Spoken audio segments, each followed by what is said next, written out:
Halo, Assalamualaikum warahmatullahi wabarakatuh. Kami dari kelompok pergerakan akan menyampaikan podcast yang bertema pendidikan yang berpihak dan memerdekakan peserta didik. Sebelumnya kita sapa dulu nih para narasumber yang telah hadir di podcast ini. Halo Bapak dan Ibu narasumber.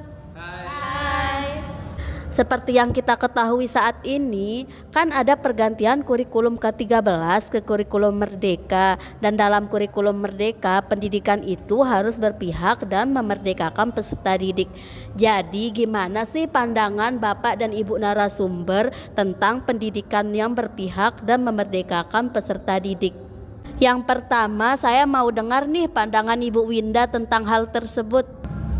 Nah, menurut saya, pendidikan yang berpihak merupakan pendidikan yang menuntun tumbuhnya potensi-potensi bakat serta sesuai dengan kodrat alam dan zaman.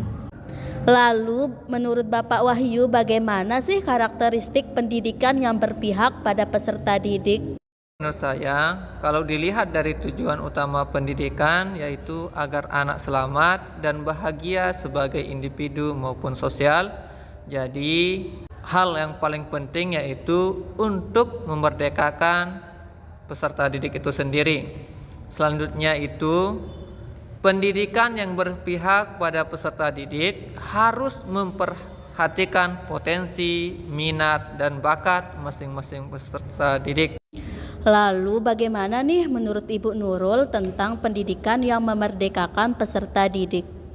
Menurut saya, pendidikan yang memerdekakan peserta didik adalah pendidikan yang memberikan kebebasan ke peserta didik.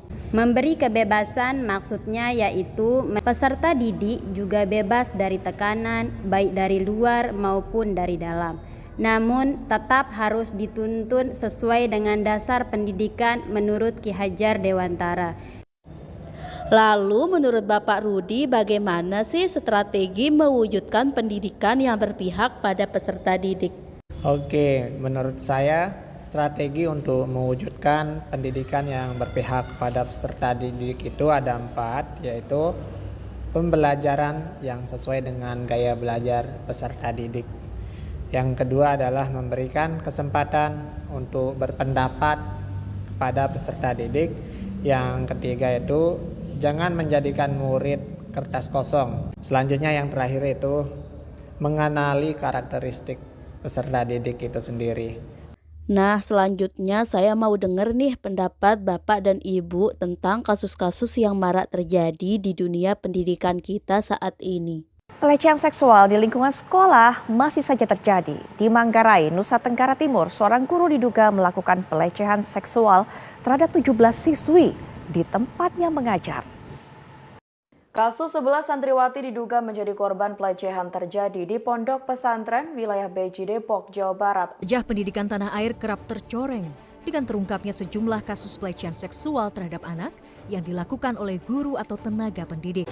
November 2021, seorang guru di salah satu sekolah dasar di Kabupaten Barito Utara nekat mencabuli siswinya selama 4 tahun lamanya. Komisi Perlindungan Anak Indonesia (KPAI) juga mencatat kekerasan seksual di lingkungan pendidikan paling banyak dilakukan oleh oknum guru, yakni sebesar 90%. Bagaimana nih menurut Ibu Nur Hasanah tentang kasus yang kita dengarkan tadi? Menurut saya, ini adalah sesuatu yang ironis dan miris. Lembaga pendidikan yang harusnya tempat anak tumbuh dan berkembang, tempat diayomi dan dilindungi, malah jadi tempat yang berbahaya dan tidak aman. Justru para pendidiknya yang melakukan kriminalitas yang tidak bermoral ini. Kalau menurut Bapak Rudi gimana? Oke, menurut saya pribadi terkait masalah kasus yang terjadi sekarang ini, menurut saya itu kurang etis, jauh dari kata moralitas, jauh dari kata sifat kita sebagai guru, di mana bentuk pendidikan itu seorang guru mampu memberikan contoh yang baik, mampu memberikan teladan yang baik kepada peserta didik ataupun santri. Nah, jadi ketika terjadi kasus seperti itu kurang etis kelihatannya apabila seorang guru melecehkan siswa ataupun santrinya. Bagaimana menurut Ibu Nurul, Bukankah kasus ini sangat bertentangan dengan pendidikan yang berpihak dan memerdekakan peserta didik? Menurut pendapat saya, dengan adanya kasus tersebut sangat tidak sesuai dengan pendidikan yang memerdekakan.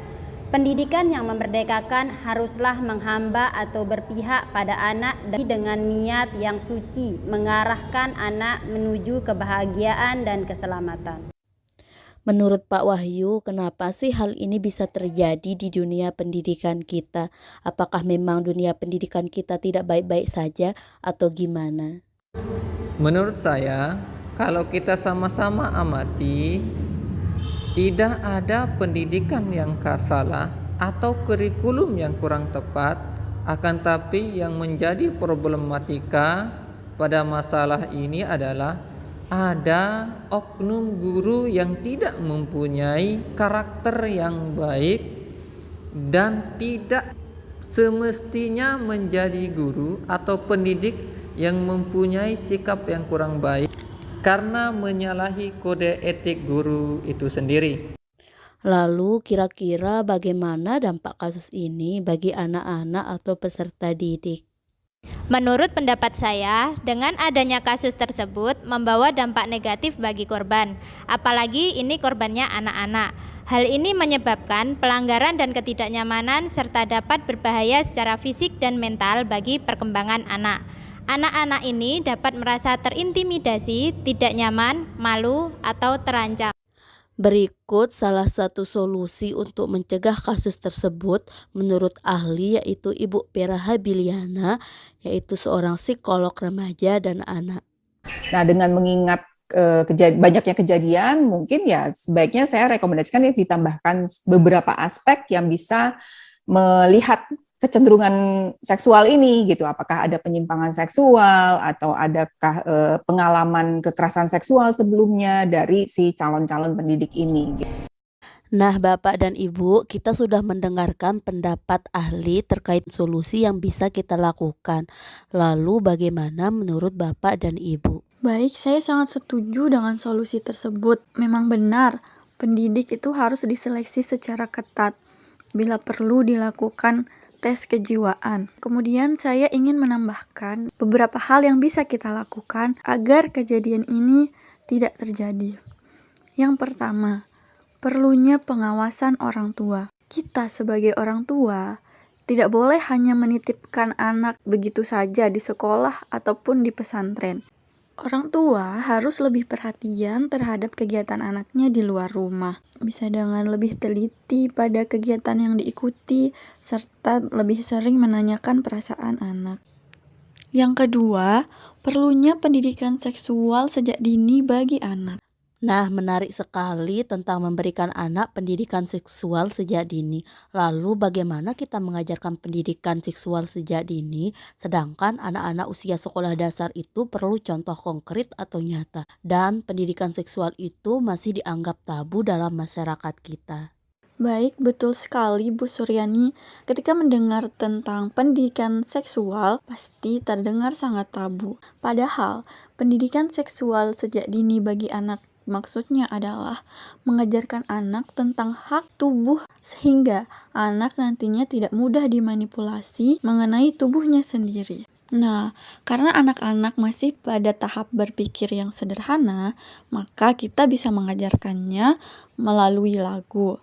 Contohnya seperti lagu berikut. Sentuhan boleh, sentuhan boleh, kepala, tangan, kaki, karena sayang, karena sayang, karena sayang. Sentuhan tidak boleh, sentuhan tidak boleh yang tertutup baju dalam. Hanya diriku, hanya diriku yang boleh menyentuh.